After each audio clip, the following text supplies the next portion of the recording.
जय हिंद साथियों। आज हम बात करेंगे आपका कि 17वीं बीपीएससी में आपका हिस्ट्री का क्वेश्चन कहाँ से पूछा गया था। 17वीं बीपीएससी में इतिहास का प्रश्न आपका किस बुक से पूछा गया था। बुक का सोर्स भी बताएंगे आपको कि कौन सा बुक आपको पढ़ना है। पहले हम लोग देख लेते हैं कि यह क्वेश्चन कितना मैच किया है, ठीक है। और एक ही बुक से आपका सभी प्रश्न मैच किया है। तो चलिए पहले देख लेते हैं, सभी प्रश्न के प्रूफ को देख लेते हैं, उसके बाद हम बुक का नाम भी बताएंगे। और ये जो क्वेश्चन देखने वाले हैं ये आपका 13 दिसंबर को पेपर हुआ था। 13 दिसंबर को जो आपका पेपर हुआ था उन्हीं का यह प्रश्न है। तो चलिए इसका देखते हैं सोर्स को, ठीक है। ये क्वेश्चन आपका आया था कि मराठा शासकों के अष्टप्रधान प्रणालियों के संदर्भ में निम्नलिखित का मिलान करें। एक साइड आपको अधिकारी दिया है, दूसरे साइड आपको विभाग दिया है, ठीक है। इसको मिलान करना है। तो देखिए इसमें ऑप्शन पहले देख लीजिए, क्योंकि एग्जाम में ना ऑप्शन बहुत इंपॉर्टेंट होता है। ऑप्शन से भी आप बहुत सारे क्वेश्चन बना सकते हैं।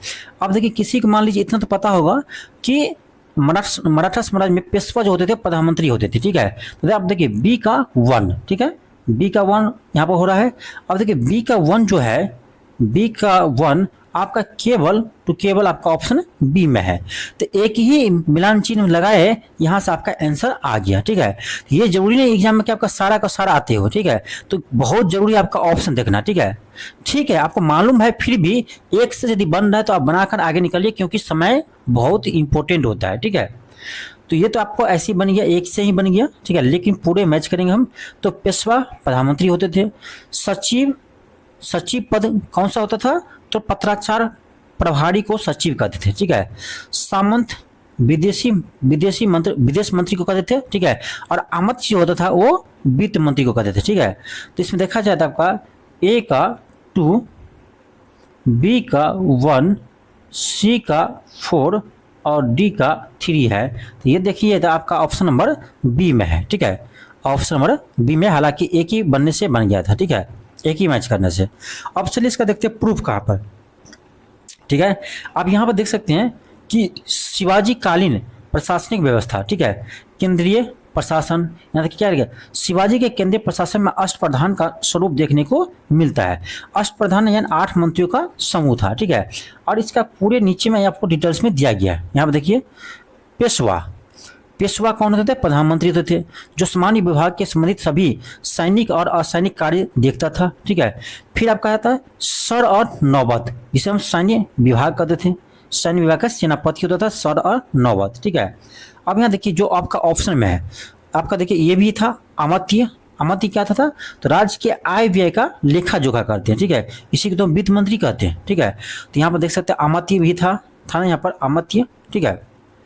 तो ये सारा आपका देखिए यहाँ पर दिया गया है, ठीक है। फिर आपका देखिए सचिव भी आपका इस ऑप्शन में था। तो सचिव क्या है? तो राज्य के पत्राचार है, ठीक है। फिर आपका है सुमंत, ठीक है, ये विदेशी मामले को देखते थे सुमंत, ठीक है।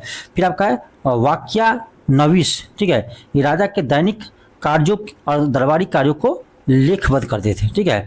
तो जो भी आपके यहाँ एग्जाम में आया था, ठीक है, मैच में, ये सभी आपको यहाँ पर दिया गया है। तो ये सेम टू सेम आपको मिला। चलिए आगे देखते हैं अगला क्वेश्चन क्या था। तो अगला क्वेश्चन आपका था ये कि चचनामा का फारसी अनुवाद किसके द्वारा किया गया था। तो इसका आंसर होगा ऑप्शन सी, मोहम्मद अली बिन अबू बकर कोफी, ठीक है। इसका अनुवाद किसने किया था? मोहम्मद अली बिन अबू बकर कोफी। अब चलिए इसका भी प्रूफ देखते हैं कहाँ मिला है। तो यहाँ पर देखिए ये आपका है साहित्यिक साक्ष्य है, ठीक है। उसमें आपको यहाँ देख सकते हैं तारिक उल हिंद है जो अलवरी ने लिखा है, ठीक है। और आगे देखिए यहाँ पर देखिए चचनामा है। तो चचनामा यह अरबी भाषा में लिखी गई है, जिसे मोहम्मद अली बिन अबू बकर कोफी ने नासिरुद्दीन कुबाचा के समय में इसका फारसी में अनुवाद किया था। तो यही प्रश्न पूछा गया कि चचनामा का फारसी में अनुवाद किसने किया है। तो यहाँ पर आपको दिया गया है, तो इसका भी प्रूफ यहाँ मिल गया। चलिए आगे देखते हैं आपका अगला क्वेश्चन। ये क्वेश्चन था आपका कि मलिक काफूर को 1000 दिनारी के नाम से जाना जाता है। इसे किसने खरीदा था, ठीक है। तो इसे कौन खरीदा था? तो नुसरत खान ने खरीदा था, ठीक है। नुसरत खान ने, देखिए अलाउद्दीन खिलजी इसलिए लगा कर आए थे बहुत सारे विद्यार्थी, क्योंकि आपको पता होगा मलिक काफूर इसके ही दरबार में रहते थे, ठीक है। लेकिन इसको खरीदा कौन था? तो नुसरत खान उसको खरीदा था, ठीक है। चलिए इसका भी प्रूफ आपको दिखाते हैं। यहाँ पर देखिए, ठीक है, आप ध्यान से यहाँ पर देखिएगा, ठीक है। यहाँ देखिए क्या है, यहाँ पर क्या है कि सुल्तान की सेना ने गुजरात की विजय के बाद सूरत सहित कई नगरों पर सोमनाथ मंदिर को लूटा और इसी राज्य के खंभात बंदरगाह पर आक्रमण के समय एक हिंदू हिजरा, जिसको बोलते किन्नर हिजरा, मलिक काफूर को नुसरत खान ने खरीदा। यही प्रश्न आपको पूछा गया था, और जो बाद में अलाउद्दीन खिलजी के दक्षिण अभियानों का प्रमुख सेनापति बना। तो लोग को याद था सिर्फ अलाउद्दीन खिलजी, लेकिन कौन उसको खरीदा था ये जल्दी याद नहीं आया था, ठीक है। तो नुसरत खां उसको खरीदा था, ध्यान रखिएगा, ठीक है। और अलाउद्दीन के दक्षिण अभियान का सेनापति बना था बाद में कौन, यही आपका मलिक काफूर, ठीक है। और मलिक काफूर को 1000 दिनारी भी कहते हैं, वो भी आपको यहाँ पर दिया गया था प्रश्न में, ठीक है। ये प्रश्न आपको यहाँ से पूछा गया 17वें बीपीएससी में। तो पूरे प्रश्न का सोर्स दिखाएंगे आपको। आप इस वीडियो को अधिक से अधिक शेयर कीजिए। यदि आप 71वें बीपीएससी का एग्जाम देने जा रहे हैं, ठीक है, 71वें बीपीएससी का आप एग्जाम देने जा रहे हैं, तो ये आपके लिए इंपॉर्टेंट है ही है। और जो बीपीएससी टीआरई 4 की एग्जाम देने जा रहे हैं, इसके लिए भी इंपॉर्टेंट है, क्योंकि उसको भी सोर्स का पता चल जाएगा, क्योंकि है तो बीपीएससी का ही क्वेश्चन ना। क्वेश्चन ये है, देखिए, निम्नलिखित में से चेर राजवंश की राजधानी कौन सी थी। अब देखिए छोटा सा राजवंश है, उसकी राजधानी पूछ लिया है, तो इसका आंसर होगा बी, कुरवुर या करूर, ठीक है, ऑप्शन बी होगा। अब देखिए इसका दिखाते हैं आपको।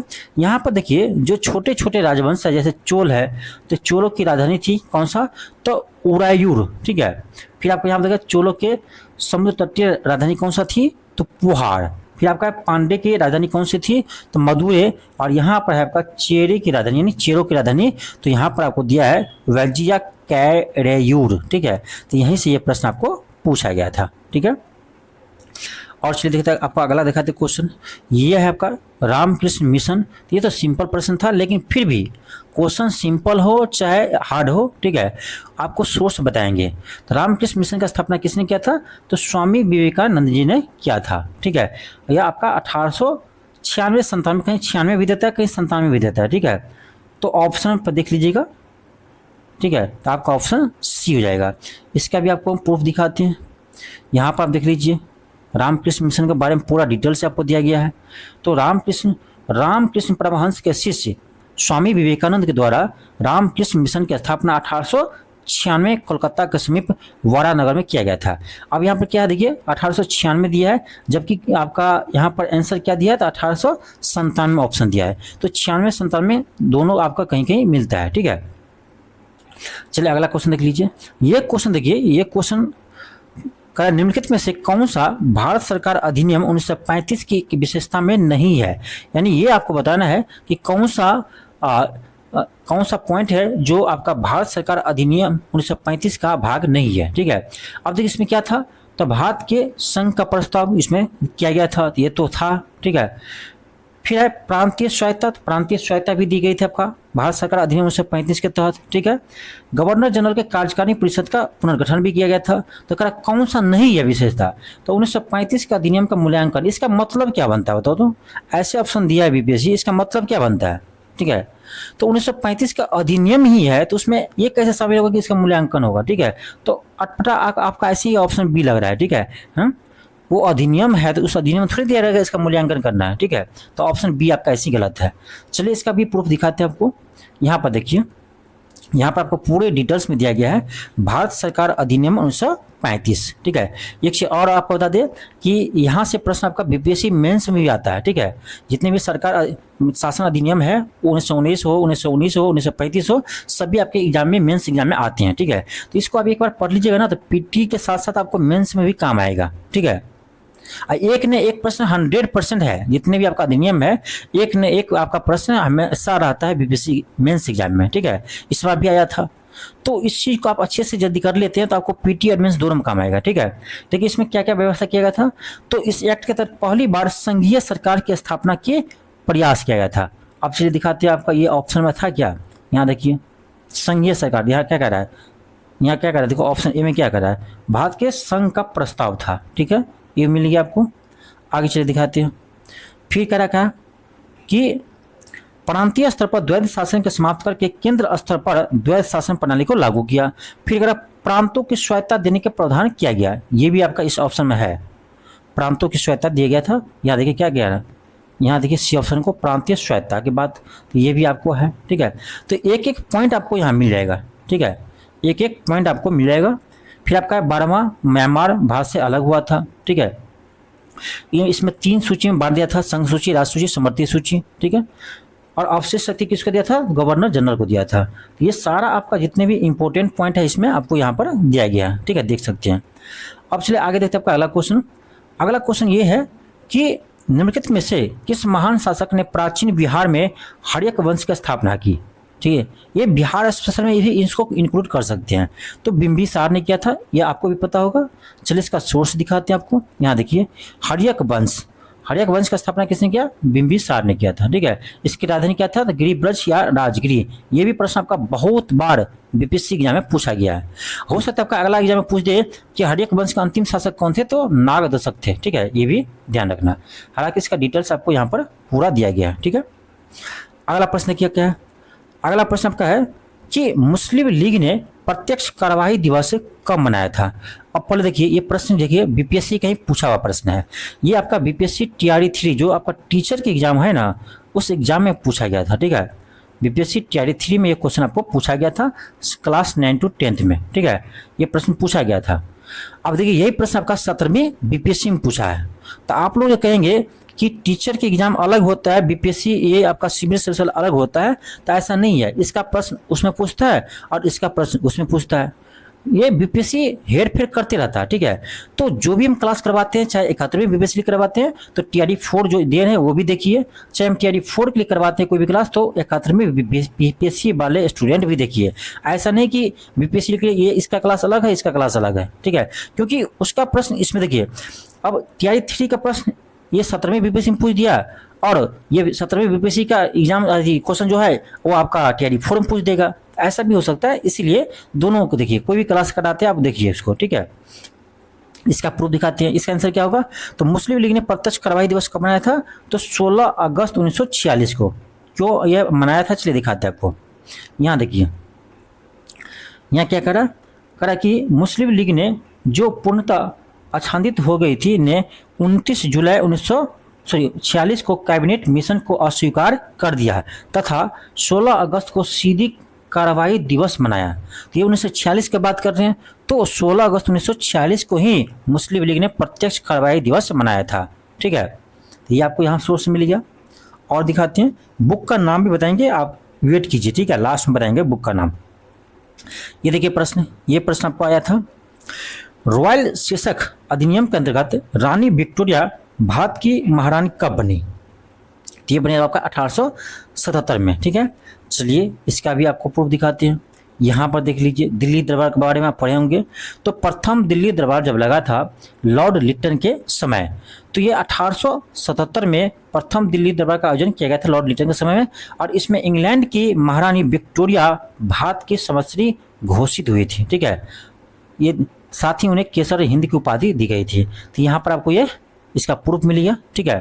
तो सारा क्वेश्चन का हम प्रूफ दिखाने वाले हैं, आप इंतजार कीजिए। और ऐसा नहीं कि हिस्ट्री की दिखा रहे हैं, सभी विषय के दिखाएंगे। आपका 17वीं बीपीएससी में जो क्वेश्चन पूछा गया है सभी विषय का सोर्स आपको दिखाएंगे, चाहे बिहार स्पेशल हो, चाहे हिस्ट्री हो, चाहे ज्योग्राफी हो, ठीक है, चाहे साइंस हो, चाहे आपका करेंट अफेयर हो, ठीक है। करेंट अफेयर तो जरूर दिखाएंगे कि हमारे क्लास से कितना क्वेश्चन आया है, ठीक है। करेंट अफेयर प्रूफ आपको जरूर हम दिखाएंगे, क्योंकि 95% से ऊपर क्वेश्चन हमारे क्लास आया है, ठीक है। 99% कर सकते हैं, ये भी दिखाएंगे आपको। तो सभी विषय का हम सोर्स दिखाने वाले हैं, तो इस चैनल से आप जुड़ जाइए और 71वीं बीपीएससी का फुल्ली तैयारी आपको यहाँ पर होगा, ठीक है।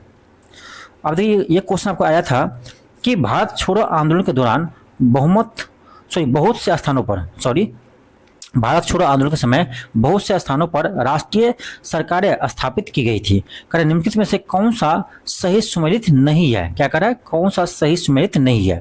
ठीक है, जातीय सरकार जो था वो बंगाल में स्थापित हुआ था, ठीक है। ये सभी समांतर सरकार है, ध्यान रखिएगा।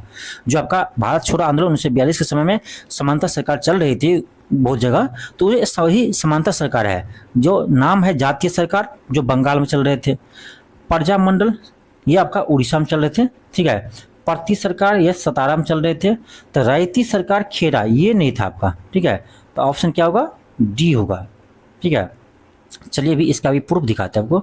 यहाँ पर देख लीजिए, यहाँ देखिए, बलिया में चीतू पांडे के नेतृत्व में, सतारा में देखिए क्या करा, बलिया में चीतू पांडे के नेतृत्व में, सतारा में वाबी चौहान के नेतृत्व में, ठीक है, तथा नाना पाटिल के नेतृत्व में समांतर सरकार का गठन किया गया। बंगाल के मदिनीपुर में के जिले में तामुलुक नामक स्थान पर तामुलुक जातीय यानी राष्ट्रीय सरकार की स्थापना की गई। देखिए आपका ये यहाँ पर दिया गया है क्वेश्चन में, ठीक है।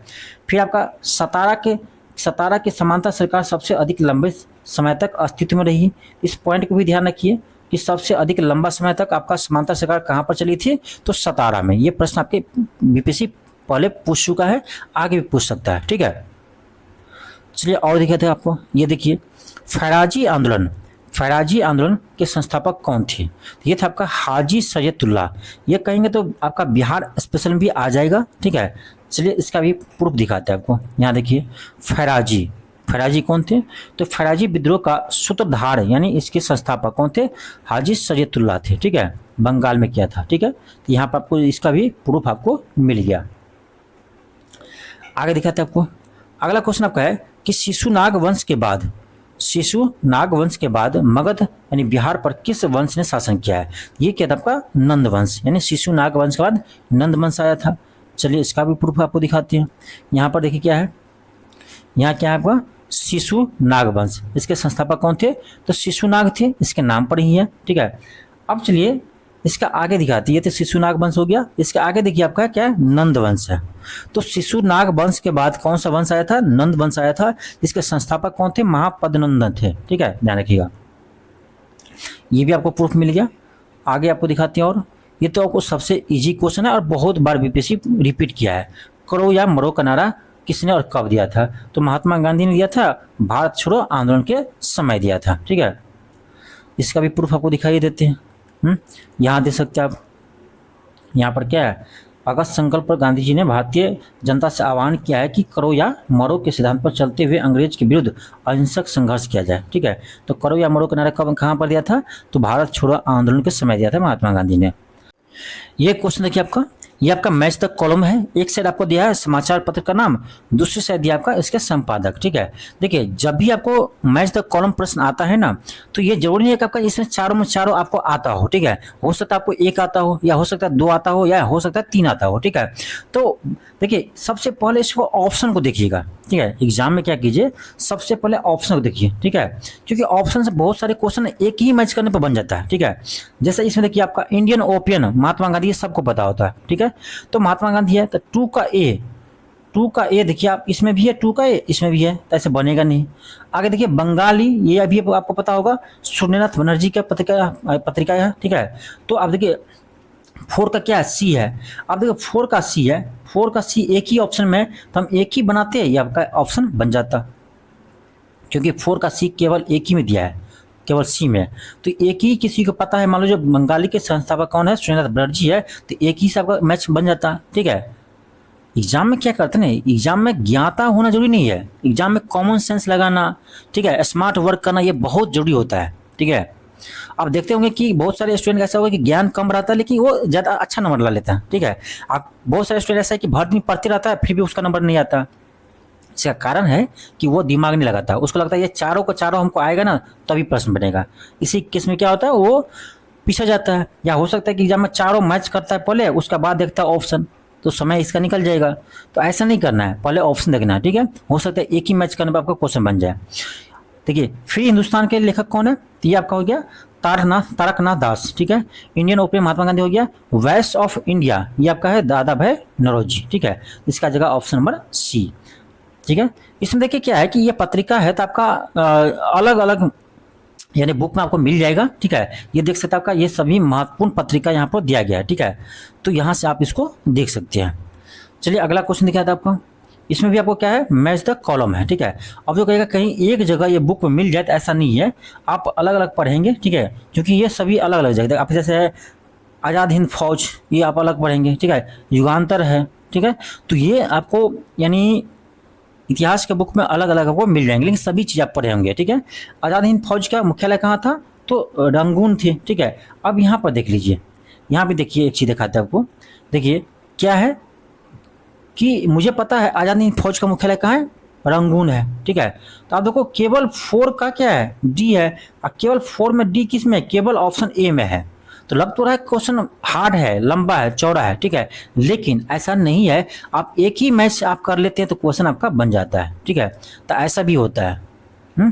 या स्वदेशी सेवक संघ वैंकूवर, आप यदि ए पता है, पहला पता है, तो ये आपको बन जाएगा, क्योंकि ए का 1 का ए केवल ए में है, ठीक है। तो ऐसा प्रश्न एग्जाम में बनता है, लग जाएगा आपको हार्ड है, लेकिन ये इजीली क्वेश्चन बन जाते हैं, क्योंकि ऑप्शन आपको इस तरह से रहता है, ठीक है।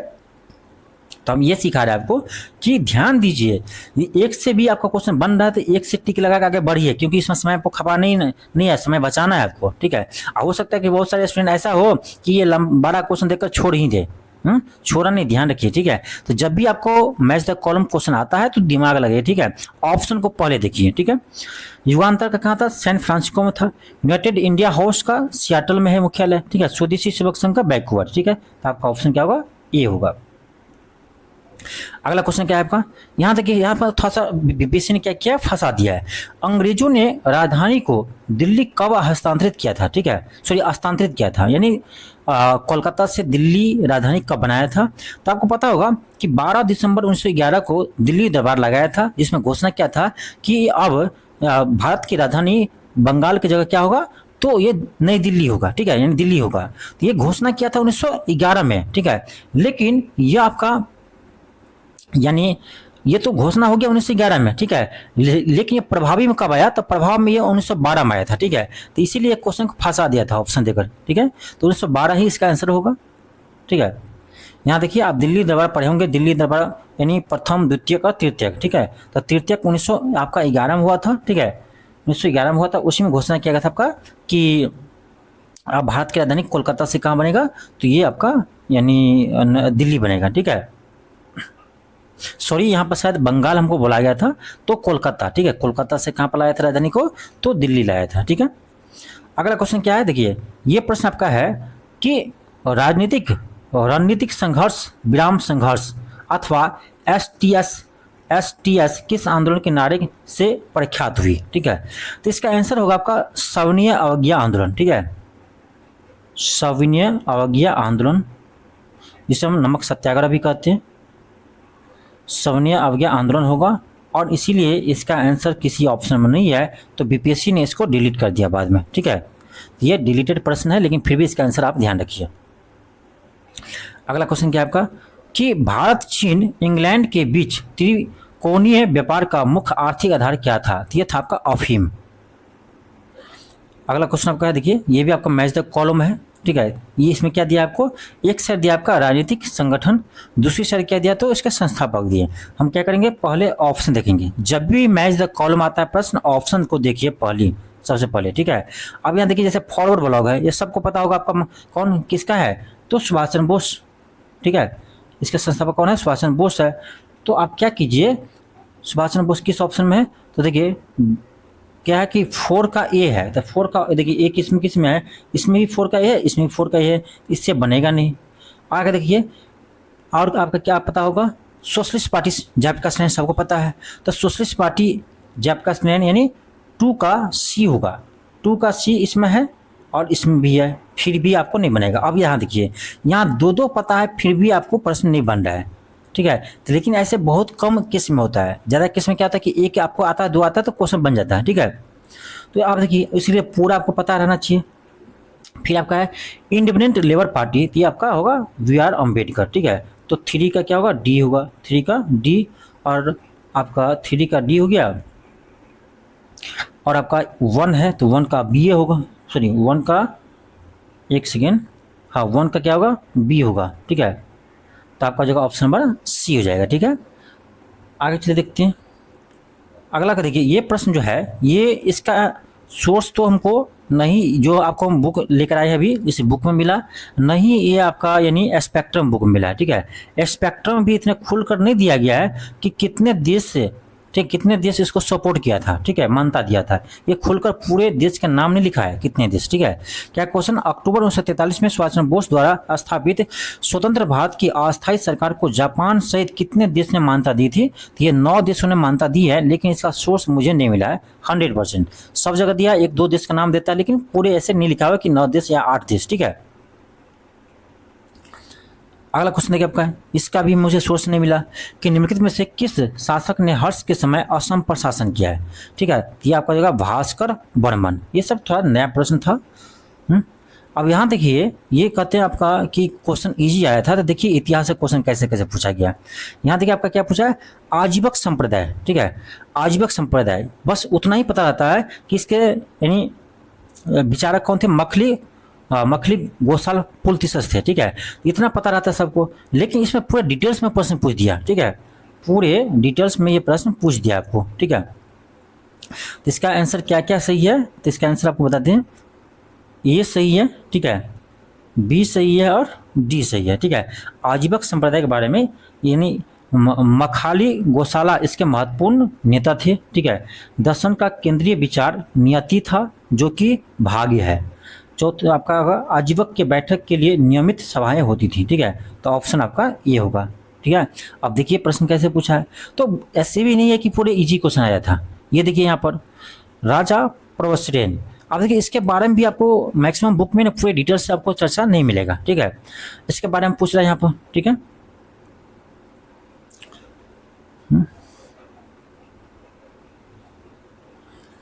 यहाँ पर देख लो क्या है, इसका आंसर जो है बीपीएससी ने क्या दिया है, तो इसका आंसर फाइनली आपका ऑप्शन डी दे देते हैं, ठीक है, एक से अधिक, जबकि इससे पहले आपका ऑप्शन सी दिया था, बी सी डी, लेकिन बाद में इसका ऑप्शन डी दे दिया, ठीक है। अगला प्रश्न देखते हैं आपका। अब देखिए सॉरी, यहाँ पर आपका प्रश्न समाप्त होता है, ठीक है। तो आप चलिए बताते कि ये सभी प्रश्न कहाँ से मिला आपका, ठीक है। सभी प्रश्न आपको ये कहाँ से मिला है, तो ये बुक है आपका दृष्टि आइस का क्विक बुक, ठीक है, जिसको हम ज़्यादा यूज करते हैं, ठीक है। देखिए आप लूसेंट भी पढ़ सकते हैं, क्योंकि अब थोड़ा सा लेवल गिरा दिया था। ऐसा नहीं कि लूसेंट आप पूरे लूसेंट पे ही नहीं बढ़ना है, हो सकता है कि आपका 71वें बीपीएससी में लेवल बढ़ा दे, तब क्या कीजिएगा, तब तो लूसेंट से क्वेश्चन आपको नहीं बनेगा, ठीक है। तो ऐसे आप लेकर चलिए, ठीक है, कि आपका क्वेश्चन का लेवल थोड़ा लो भी आए तो आपको आप अच्छे से बना सके, और थोड़ा हाई भी आए तो आप अच्छे से टेकल कर सके, ठीक है। अब ऐसा नहीं कि लूसेंट पे ही पड़ जाना है कि लूसेंट ही लेवल का क्वेश्चन आएगा, ऐसा नहीं है। लेवल बढ़ा देगा वो बीपीएससी पे डिपेंड करता है, तो फिर आप बाहर फेंका जाएंगे, ठीक है। तो इस बुक को आप यूज कर सकते हैं, ठीक है। हाँ, साथ में आप लूसेंट भी पढ़ सकते हैं। ये दृष्टि आइस का क्विक बुक है, जिसे हमने यूज करते हैं हम, ठीक है। और आप देख सकते हैं कि ये जितने भी सोर्स हम बताए हैं ये सभी हम पहले पढ़ रखे हैं, ठीक है। ऐसा नहीं कि अभी हम पढ़ कर आपको बताएं, ठीक है। ये जो या हाईलाइट किए हैं, तो ये नहीं है कि अभी हाईलाइट किया तब आपको बता रहे हैं, हम बहुत पहले इसको पढ़ चुके, कितना बार पढ़ चुके, ठीक है। तो ऐसे नहीं होता है। देखिए हम बार बार कहते हैं एक ही बुक को 10 बार पढ़िए, 10 बुक पढ़ने से अच्छा है कि एक बुक को आप 10 बार पढ़िए, तभी आपको याद रहेगा, ठीक है। अब देखिए सोर्स जब आप निकालने जाते हैं कि सोर्स कहाँ से मिला है, तो उसके लिए भी आपको पूरे बुक का नॉलेज रहना चाहिए, ठीक है, कि कौन सा चीज़ कहाँ पर है, ठीक है, तभी आप सोर्स बता सकते हैं, ठीक है। तो आप पढ़े रहेंगे तब तो आपको याद आएगा कि चलो हाँ ये चीज़ हम यहाँ पर देखे थे, ठीक है। तो सोर्स बताने के लिए भी आपको नॉलेज रहना चाहिए कि आप बुक जो पढ़े हैं वो उसमें कौन सी चीज़ कहाँ पर दिया है, ठीक है। तो इसके कैसे याद रहेगा, तो बार बार पढ़ने से याद रहेगा, ठीक है। तो हम इसी बुक का यूज करते हैं मैक्सिमम, ठीक है। आप इस बुक को ले सकते हैं, ठीक है। और आपको अगले क्लास में बताएंगे कि बिहार स्पेशल, जैसे आपको बिहार स्पेशल आज तो हम क्वेश्चन करवाए ना कि 17वें बीपीएससी में बिहार स्पेशल कौन सा क्वेश्चन पूछा गया है, और अगले क्लास में क्या बताएंगे, तो बिहार स्पेशल क्वेश्चन को बताएंगे कि कहाँ से पूछा गया, सोर्स बताएंगे। जैसे हम आपको 69वें बीपीएससी में बताए थे सोर्स, ठीक है, उसी तरह से आपका 17वीं बीपीएससी के सभी विषय का हम सोर्स बताने वाले हैं, ठीक है। और साइंस का सोर्स देखिएगा, सबसे शानदार आपका साइंस का हम सोर्स बताएंगे, और साइंस का क्वेश्चन सभी एनसीईआरटी से देखेंगे, कैसे आपका एनसीईआरटी के एग्जाम्पल से प्रश्न आपके पूछे गए हैं, ठीक है। तो ये सभी विषय का हम सोर्स बताने वाले हैं। तो आप यदि चैनल पर नए हो तो चैनल को सब्सक्राइब कर लीजिए और वीडियो को अधिक से अधिक शेयर कीजिए। थैंक यू, धन्यवाद।